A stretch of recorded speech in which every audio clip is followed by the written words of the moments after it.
आज buzzing stock में जो पहला स्टॉक है वो तो है इंडसइंड बैंक। ये स्टॉक में एक हेवी सेल ऑफ आया है। 1500 करोड़ रुपए के आसपास के डेरिवेटिव लॉस से मुनाफे में इंपैक्ट आने की बातचीत है। स्टॉक करीब करीब 25% नीचे आ चुका है। इंडसइंड बैंक पे तो मैं आगे बात करूंगा आस्था मैम से एक डिटेल में, कुछ देर बाद हमारे साथ सत्य मौजूद रहेंगे, उनसे हम चर्चा करेंगे इसके ऊपर। लेकिन आस्था मैम, बंधन बैंक, एयू बैंक और साथ ही साथ आईडीएफसी फर्स्ट बैंक, ये तीन नाम और ऐसे ही हैं। जब भी कभी इंडसइंड पे कुछ इशू आता है, ये तीन नाम पहले घबराना शुरू हो जाते हैं। सो इनमें भी तेज गिरावट है, यहाँ क्या किया जाए? इंडसइंड को भी आप देखिए छोड़िए। बंधन, जी, बंधन बैंक बिल्कुल, ये अगर इस तरह के कोई भी बैंक में, स्पेशली इंडसइंड बैंक के, बिल्कुल जिसे हम कह सकते हैं भाई हैं। एक भाई पे प्रॉब्लम आती है तो दूसरा भाई भी रिएक्ट करता हुआ नजर आता है। तो वही हाल इंडसइंड बैंक और बंधन बैंक का है। बंधन बैंक अभी भी वीक लग रहा है। आज ये भी देखिए कितना ज्यादा वीक हो गया। मुझे लगता है ये स्टॉक अभी और ज्यादा वीक हो सकता है। 140 के आसपास चल रहा है। 133, 129 तक ये जा सकता है। तो वीक ही लग रहा है बंधन बैंक, इसलिए रुक जाइए। आईडीएफसी फर्स्ट बैंक पे तो अभी हमने थोड़ी देर पहले ही चर्चा की, जहां पे एवरेजिंग की बात भी हो रही थी। तो मैंने बोला था कि एवरेजिंग नहीं करनी है। 46 से 50 के जोन में आ जाए तब देखेंगे, यानी कि वहां तक जाने की उम्मीद मुझे लगती है। तो वो भी एक काउंटर वीक लग रहा है। तो बंधन बैंक और आईडीएफसी फर्स्ट बैंक दोनों ही वीक लग रहे हैं। अब तीसरा, अपने एयू स्मॉल फाइनेंस बैंक की बात की थी। एयू स्मॉल फाइनेंस बैंक की बात करें तो एग्जैक्ट चार्ट जो बंधन का है, वो आज एयू का भी है। वीक लग रहा है ये भी काउंटर। और 500 तक जाने की कोशिश ये नीचे में दिखा सकता है। तो तीनों ही चार्ट्स वीक लग रहे हैं। किसी में भी ये सोच के कि अभी ये वीक हो गए तो खरीदारी करें, वैसा ना करें। ये तीनों टूटे हैं तो अभी डाउनसाइड और ओपन अप हो गया है, जहां पे और ज्यादा गिर सकते हैं। और फिर वहां पे मौके ढूंढेंगे। ज्यादा और गिरावट आती है तब एवरेजिंग के अभी नहीं करनी है किसी में भी एवरेजिंग या नई खरीदारी। ये तो बात सही है मैम कि जैसे ही एक पर कहीं पे कुछ भी मुसीबत आती है, बाकी पहले घबराना शुरू हो जाता है, और ये तीन नाम सबसे प्रबल थे उसमें, इसलिए इन पे बात करना जरूरी था। अब आते हैं जरा बाकी शेयरों पर। आज नेक्टर लाइफ साइंसेज, इस कंपनी में भी बहुत हाल में तेजी देखने को मिली थी, बहुत बज आई थी, लेकिन अब लोअर सर्किट लगने शुरू हो गए क्योंकि इनकी एपीआई में 7 ऑब्जर्वेशन आए। अब ये circuit goes up circuit goes down वाले स्टॉक है, इनको कैसे ट्रीट किया जाए इस बाजार में? वीक लगते हैं। ट्रीट यही करना है कि सबसे पहले तो ये सर्किट वाले स्टॉक्स कभी कभी हमें बहुत अल्यूर करते हैं, अट्रैक्ट करते हैं कि बाइंग कर ली जाए। तो वो नहीं करना है। अगर सर्किट लगा है तो पक्का पीछे कोई ना कोई बड़ा कारण होगा, जो कि आगे जाके और ज्यादा स्टॉक को नीचे की तरफ धकेल सकता है। इसलिए एवरेजिंग ना करें। नेक्टर लाइफ साइंस की बात करें, वीक लगता है ये काउंटर। नीचे में एक बार 25 तक जाया, 24 तक, माफ कीजिए, 24 तक जा सकता है। तो नहीं करनी है एवरेजिंग, और चॉइस पे भी एवरेजिंग नहीं करनी है। इनफैक्ट मैं तो ये बोलूंगी, अगर वहां तक आता है तो किसी के पास लिए हुए हो तो अपनी पोजीशन को रिव्यू कराएं, लेकिन एवरेजिंग ना करें। हाल फिलहाल में चॉइस तक के लेवल्स देखने को मिल सकते हैं।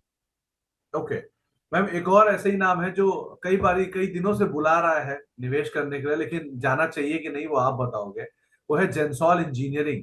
प्रमोटर ने शेयर बेचे और बेच के वारंट में कन्वर्ट करके वारंट में इन्वेस्ट किया कंपनी के अंदर। सो डेवलपमेंट तो ठीक ठाक है, लेकिन बाजार बहुत मूड में नहीं है सुनने के कुछ भी अभी। क्या करना चाहिए इसमें? नहीं, बिल्कुल मूड में नहीं है। और जब इस तरह की खबरें आती है, स्पेशली अगर प्रमोटर से रिलेटेड कोई खबर आती है, तो वो स्टॉक के लिए सबसे बड़ी खबर होती है। ज्यादातर जो दूसरी खबरें हैं कि ऑर्डर मिला, नहीं मिला, वो सब फिर भी मार्केट पचा जाता है। लेकिन अगर प्रमोटर के द्वारा कोई भी कदम लिए जाते हैं, चाहे वो पॉजिटिव वे में हो चाहे वो नेगेटिव वे में हो, मार्केट उसको दोनों हाथों से लेता है और बड़े बड़े रिएक्शंस दिखाता है। तो अभी जेंसॉल इंजीनियरिंग में मुझे नहीं लगता कि ये लेवल्स आ गए हैं कि अभी इसमें खरीदारी करें। ये मामला पूरा सेट होने दीजिए, फिर इसमें हम एंट्री के मौके ढूंढेंगे। अभी बिल्कुल दूरी बनाए रखें इस काउंटर से। इसके अलावा मैम, इंडिको रेमेडीज, फॉर्म 483 मिला कंपनी की Hyderabad based clinical research organization से, और बाजार ने रिएक्ट भी किया उसके हिसाब से। आप कैसे देख रहे हो इसको? जी, आपने सवाल इंडिको रेमेडीज किया है, राइट? जी मैम, जी, इंडिको रेमेडीज। जी, देखिए, इसकी बात करें, मैं इंडिको रेमेडीज ही समझ रही हूँ, क्योंकि इसमें जी आपकी आवाज मेरे को बीच बीच में ब्रेक हो रही है। तो इसमें वीक लग रहा है काउंटर। और एक बार 198 तक ये आ सकता है। तो इसमें वीकनेस आगे भी हमें देखने को मिल सकती है। इंडिको रेमेडीज के काउंटर में नई खरीदारी ना करें। लिया हुआ है तो सिर्फ बने रहना है, वो भी एक स्ट्रिक्ट स्टॉप लॉस के साथ, जो 189 का रहेगा।